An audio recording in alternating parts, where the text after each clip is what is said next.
stealth game design goes hand in hand with horror, as two genres that can both occupy elements in a subgenre as its own specific system, or be the centerpiece as the ubiquitous stealth genre or horror genre, respectively. And stealth gameplay over the years has evolved into different schools of thought based on how much power or agency they give to the player, or by extension the character. And today we're going to talk about these three different schools. Now, when it comes to stealth gameplay, it's always about creating essentially two different worlds. You have the player or the stealth world, and then you have how the NPCs or the rest of the characters behave around the player. In some video games, it's all about keeping everything outside of the player's world, and this is primarily seen in horror-based designs.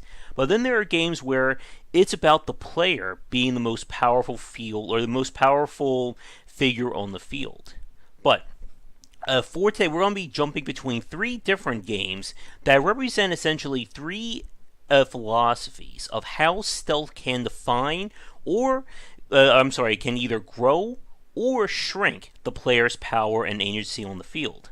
But with that said, let's get to example number one, and when the player is supposed to be at their quote-unquote weakest.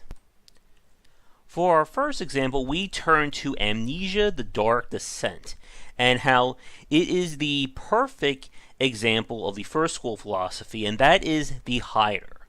This is where the player is at their weakest. And in terms of the two worlds of stealth and the NPCs around them, this is all about staying within the player's safe world of being hidden. Other examples of this would be the slew of independent horror-based titles such as Outlast, Five Nights at Freddy's, Slender Man, and again, take your pick. But they all have several key elements in play. The first being is that the player is never put into a position of full power. You will never just pick up a gun and start killing enemies, or a sword, or grappling up to the rafters and taking enemies apart one at a time. These games are about having less enemies on the field, but each one being essentially an unstoppable force of nature. And some of the better examples of this may introduce different enemies that have their own unique behaviors, such as in the series Haunting Ground for the PS2. But the hider's responsibility, or where their power comes in, is in being able to keep the enemies completely away from them, be it by hiding around corners or underneath objects, throwing things to distract, and just basically doing whatever they can to keep away. And we also see this as a subgenre in many action or horror titles. For instance, The Evil Within had several stealth-based sections where the player could not directly engage with the enemies and just had to get away or find their weapons. And you'll see this a lot in action-based horror titles, where the player will be forced to just play keep away until they can either get a weapon or just get out of the respective area. Now, with that said, though, the important thing about the hider philosophy is that the player still needs to be able to engage to some extent. Again, we're not talking about full-on combat, but they need to have a way of interacting with the world around them. And a lot of lesser horror games or stealth titles just make it a game of black and white, or black or white, as in, the second I'm caught, it's game over. I have no means of avoiding it. I just have to follow the same pre-planned set of actions every time, and basically trick the enemy behavior. And this is where a lot of these games tend to suffer when it comes to fight or flight, but that, my friends, is a topic for another video. Now, moving on to philosophy number two, this is where the player is supposed to get into combat or be engaging, but it's on their terms instead of the enemy's. As we move from characters who want to remain in the shadows at all times, we turn to philosophy number two, the planner. This is seen in series such as Dishonored, Deus Ex, and of course our friend Agent 47 here in the Hitman series. The planner is supposed to be somebody who remains in stealth primarily to get their advantage.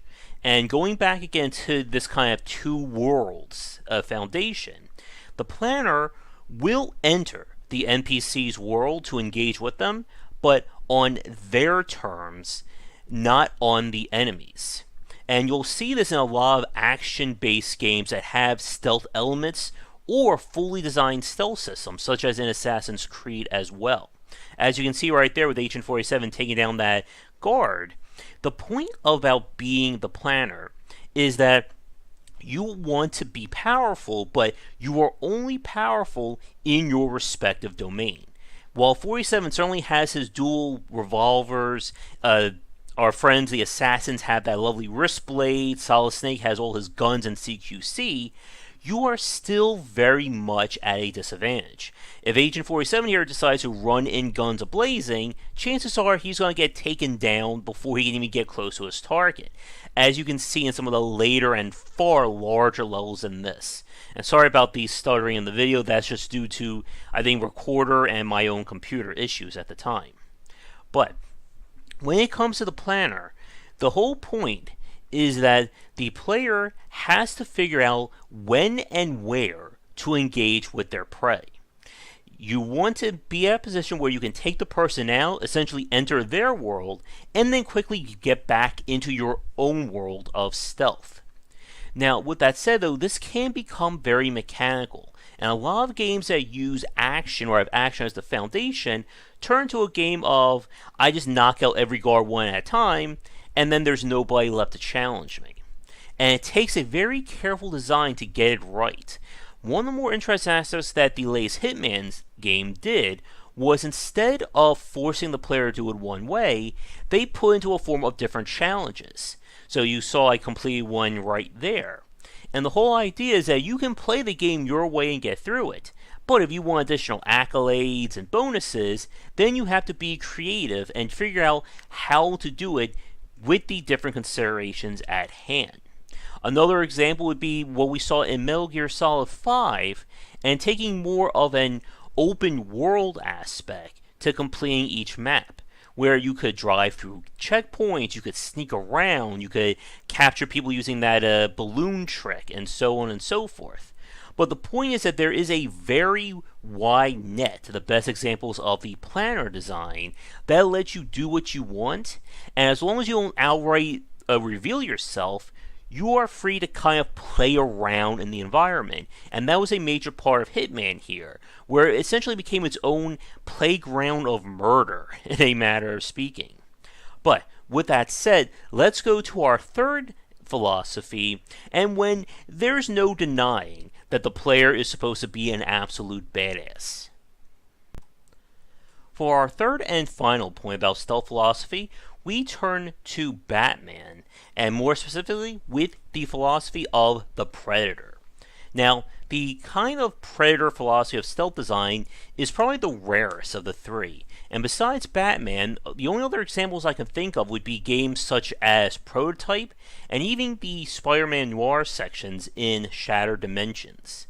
But when it comes to the Predator philosophy, this is where the player is easily the most powerful character on the field. As you can see with Batman here, swinging around with full detective vision going so he can spot where all enemies are at any time.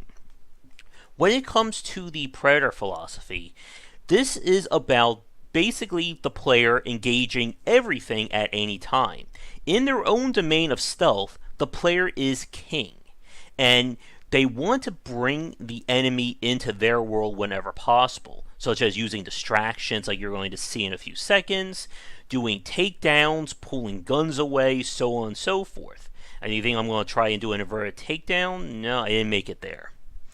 But besides that, even if the player does get caught, they are not completely at a disadvantage. With Batman, he has all his wonderful toys that he can use to distract enemies, knock them down, or just use his amazing martial arts skills and beat them while they're screaming, "Go get 'em." But the point about being a Predator is that you are the horror monster in a video game, and all the enemies are the victims waiting to happen, as you can see right there. And this creates a very interesting and different kind of power dynamic compared to other stealth-based games. As you can see here, this is more about me exploring the space and figuring out the best ways to engage with my enemies rather than being afraid or not sure or wondering if I'm going to be able to get away in time. Here, failure is all on my part because I have so many ways to get away from the enemies. And what we see here is just a very unique way of trying to make use of stealth while making the player powerful. And like we've said over the course of this video, with each one of the three schools, the player is given a different or greater sense of power. From the higher philosophy, it's about being able to just keep the enemy away from them at all times. With the planner, it's about engaging with the enemy on their own terms. And with the predator here, it's about being 100% in charge. And here is a bit of a question for people watching. Would you consider the predator archetype here still an formal example of stealth design in the same way as we saw with the previous two examples? Because like you can see here, Batman doesn't really care about what these enemies are doing.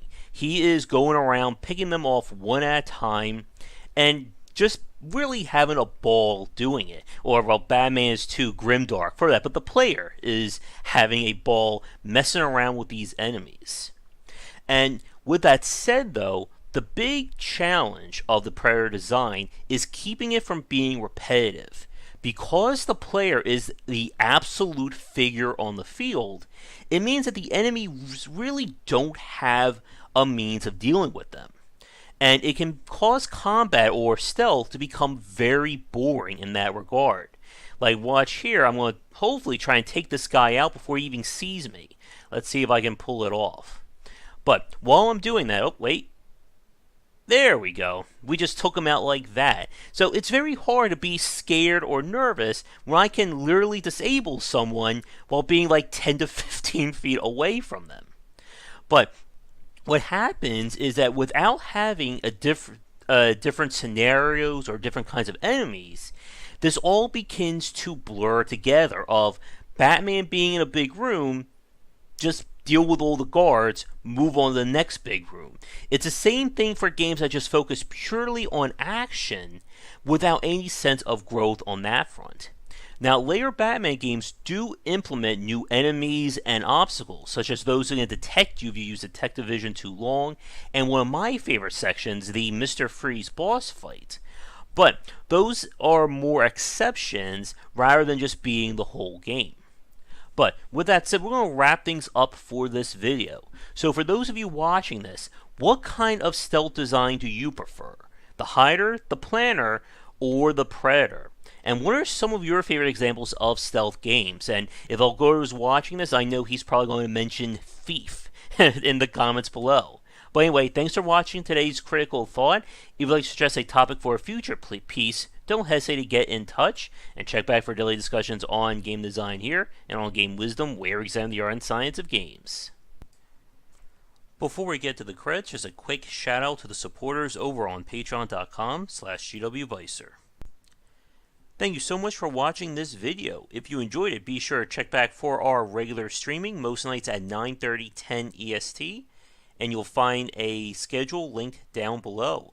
For a collection of my writings as well as audio casts on design, you'll find that at game-wisdom.com. Be sure to follow me on Twitter at GWBycer.